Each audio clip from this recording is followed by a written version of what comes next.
प्यारे बच्चों, अभी तक हम पढ़ चुके हैं फिजिक्स में मोशन यानी गति, फिर हमने पढ़ा स्थिति यानी पोजीशन, फिर हम पढ़े डिस्प्लेसमेंट यानी विस्थापन। अगला टॉपिक आपको गेस करना है, लेकिन मैं कोई हिंट नहीं देने जा रहा। मैं हिंट की जगह एक उदाहरण दूंगा और वो भी ग्राफ से, और उस उदाहरण में कई समस्याएं होंगी, प्रश्न होगा और आपको बताना है उन प्रश्नों के लिए हम प्रकृति के किस सिद्धांत या फिजिक्स के किस सिद्धांत का प्रयोग करेंगे। ठीक है, तो रेडी है? टॉपिक हम बिल्कुल सीक्रेट रखते हैं। हम टॉपिक के बगैर ही उदाहरण से उस टॉपिक को ढूंढने का प्रयास करते हैं इंटरेस्टिंगली।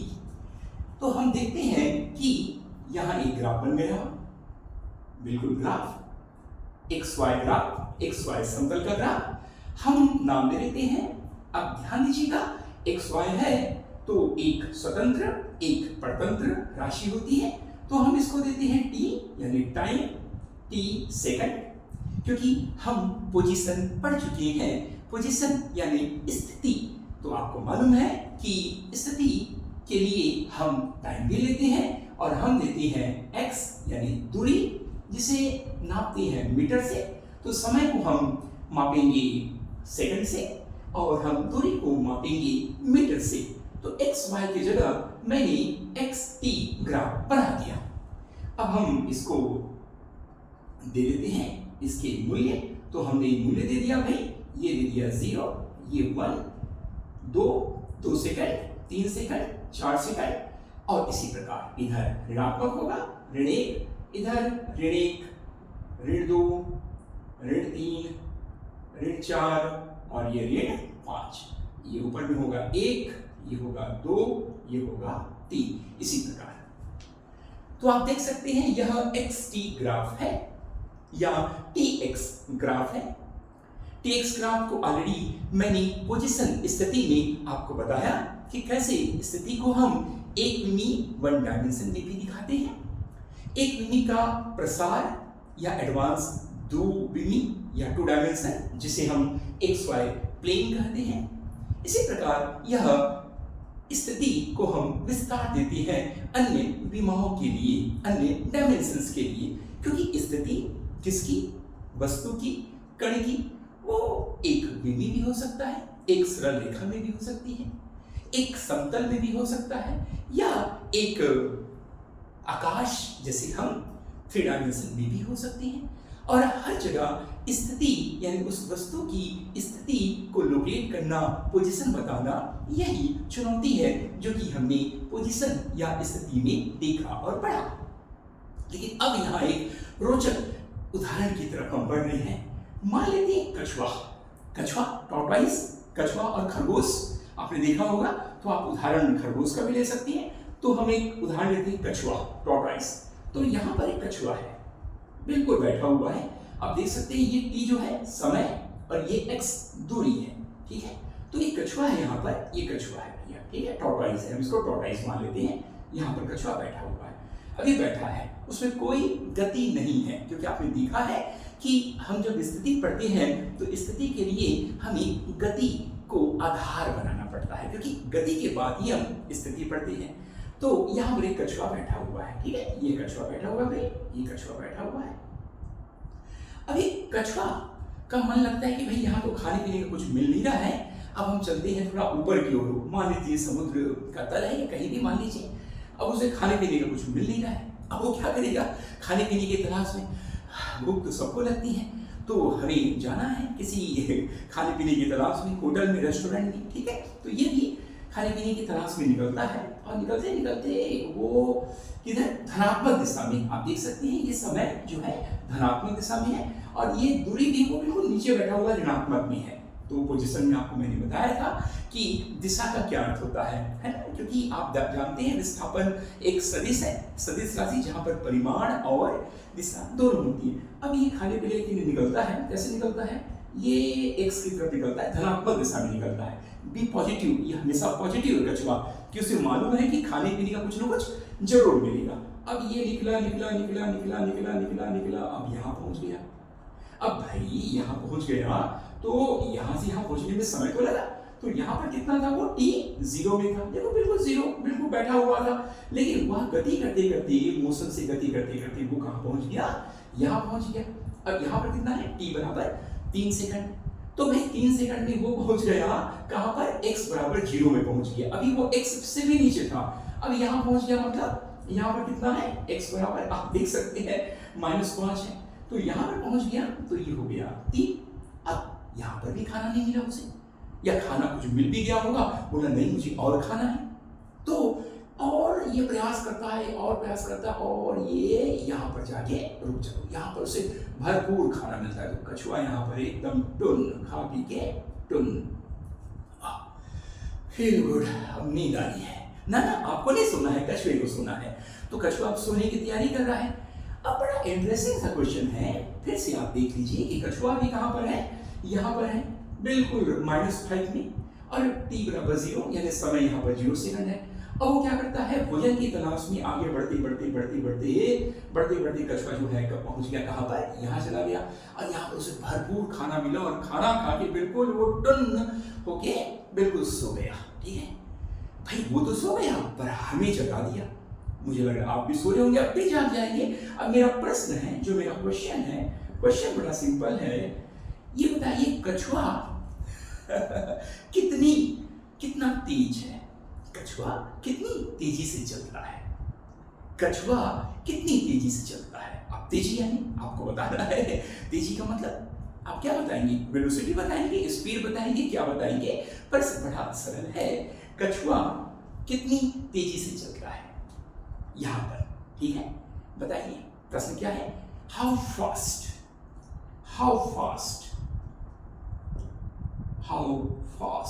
tortoise moves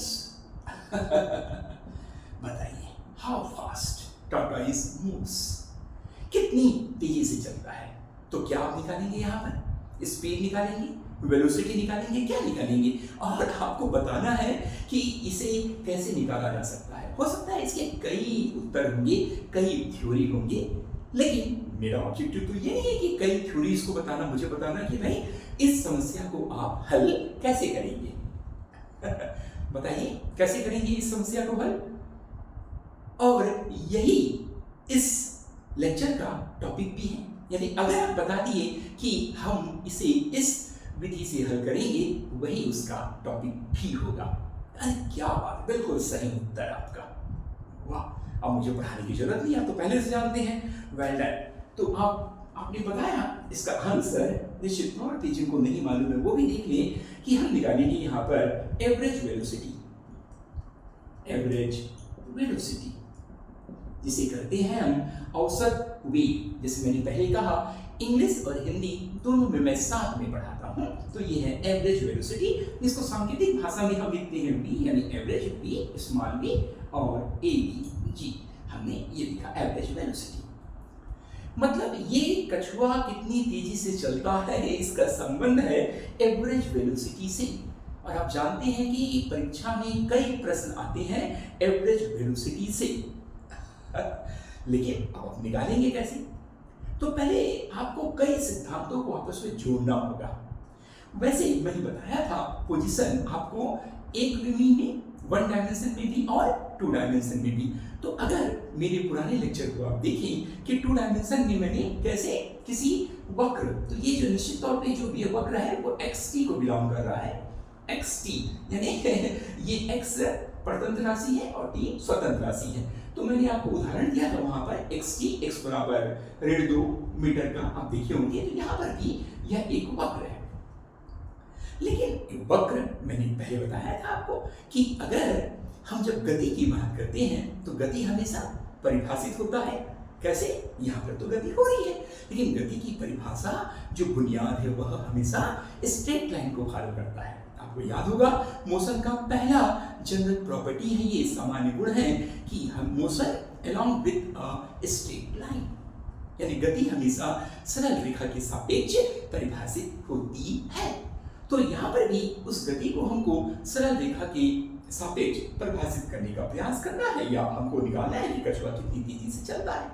अब हम क्या करेंगे, इसको निकालने के लिए पहले तो आपको मालूम होना चाहिए कैसे होगा, तो हम वो बाद में बताते हैं। तो सबसे पहले जब हमने देख लिया कि एवरेज वेलोसिटी है, तो आखिर एवरेज वेलोसिटी होता क्या है, यानी औसत वेग होता क्या है, क्योंकि जब तक आप ये नहीं जानेंगे तब तक इसका उत्तर नहीं निकाल पाएंगे।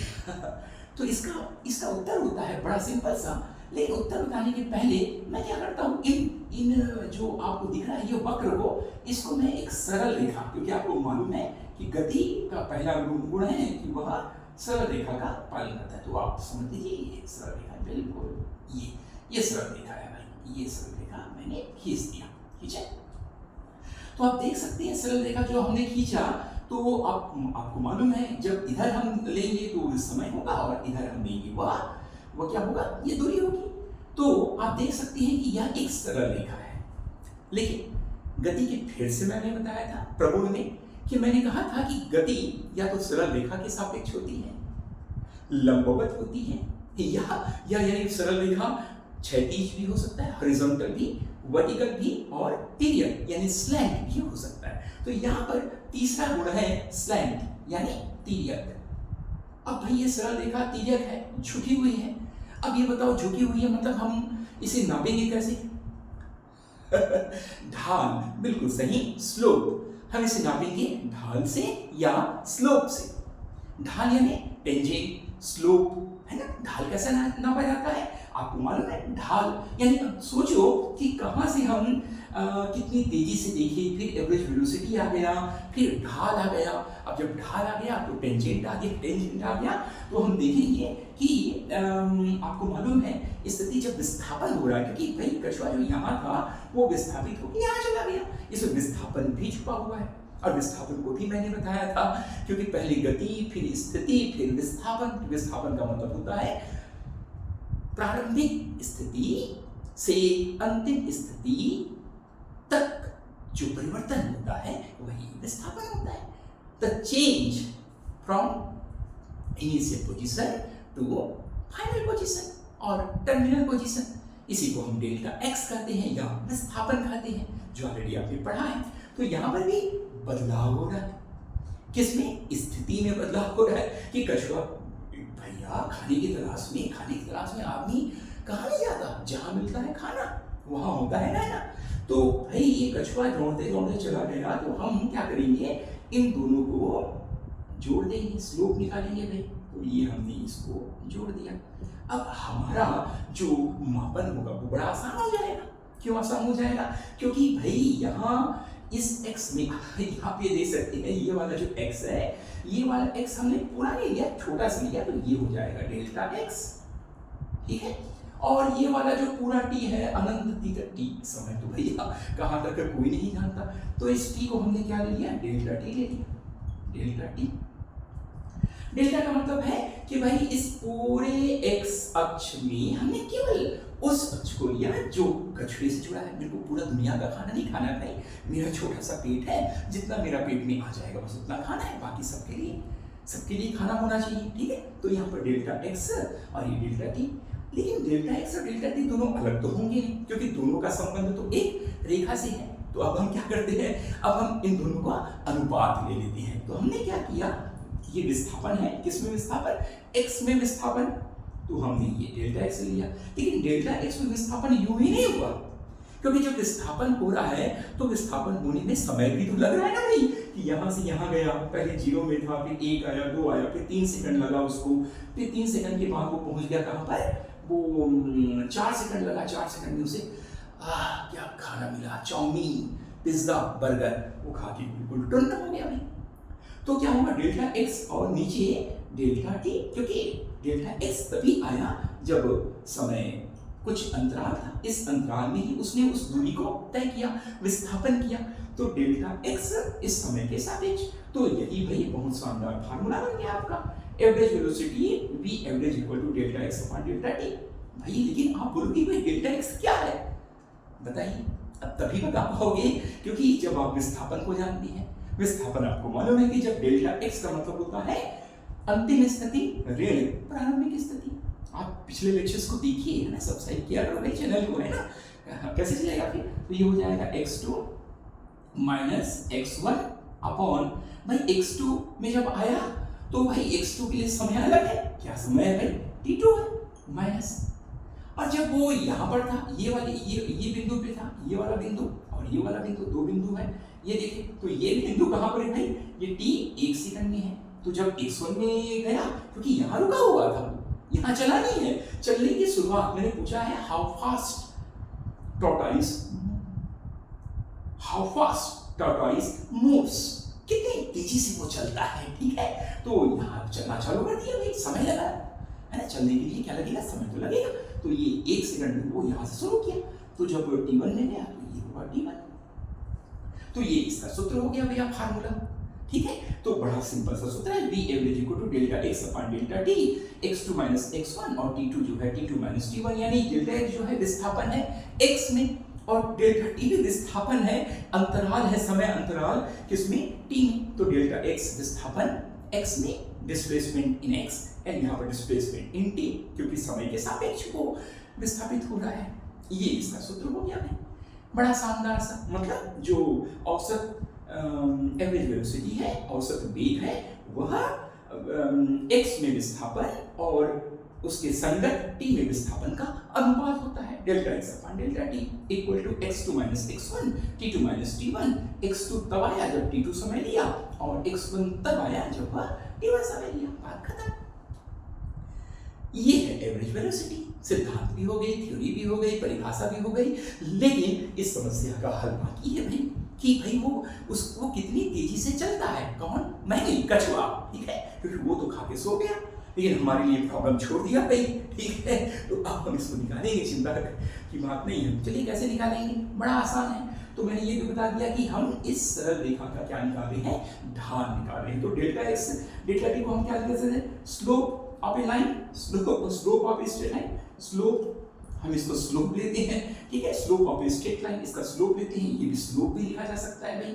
तो स्लोप का मतलब क्या हो जाता है, आपको मालूम है क्या, राइज अपॉन रन, राइज यानी उदय हो रहा है, चल रहा है, आगे बढ़ रहा है, अपॉन रन, तो ये होगा राइज अपॉन रन। अलग अलग तरीके से मैं बता रहा हूँ ताकि आपको समझने में बड़ी आसानी हो। तो ये सब राइज अपॉन रन है, लेकिन मेन इसका आंसर है क्या होगा, बड़ा सिंपल। अब आप देखिए इसका आंसर क्या होगा, बराबर x2 कितना है भाई, x2 कहाँ पर है, x2 माइनस x1, x2 यानी आप देख सकते हैं यहाँ पर 2 में है, ये 2 में, तो x2 कितना हो गया, 2 माइनस x1, x2 यानी अंतिम स्थिति, टर्मिनल पोजीशन या फाइनल पोजीशन, ठीक है, और इनिशियल पोजीशन, प्रारंभिक स्थिति कहाँ पर है, वो यहाँ पर है, 4 में है, तो ये हो गया 2, लेकिन -4, तो ये हो गया 2 माइनस 4।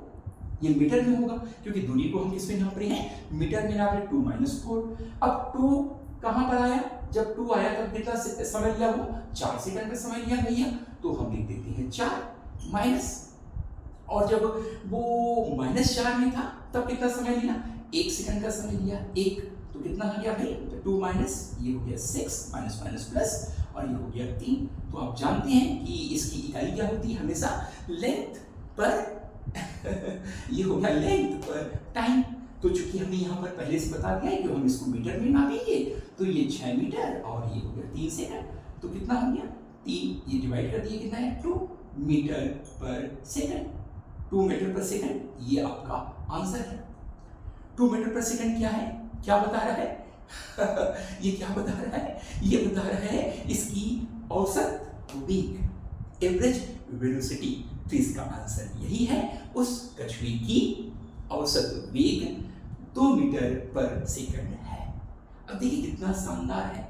यदि आप इस कॉन्सेप्ट को नहीं जानेंगे, औसत वेलोसिटी या एवरेज वेलोसिटी को नहीं जानेंगे, इसको इस तरह से स्लोप या मैथमेटिक्स के तरीके से नहीं पढ़ेंगे, तब तक वो कछुआ तो बेचारा खा के सो गया, लेकिन उसका काम सोना है, पर हम तो सोने के लिए नहीं आए हैं, हमें तो जागना भी है, औरों को भी जगाना है ना, सो तो नहीं गया, सोना नहीं भैया, प्रॉब्लम को सॉल्व करना है।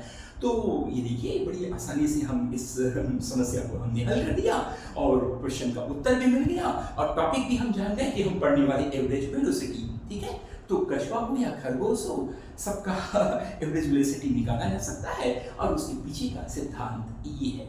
और इसके पीछे के जो सिद्धांत है वो लाइन से पूरे यूट्यूब में अपलोड है भाई, है ना। सब्सक्राइब करते रहो और देखते रहो, लिंक करते रहो और जागते रहो, सोती नहीं, है ना। सोना कछुए के काम है। ठीक है, थैंक यू।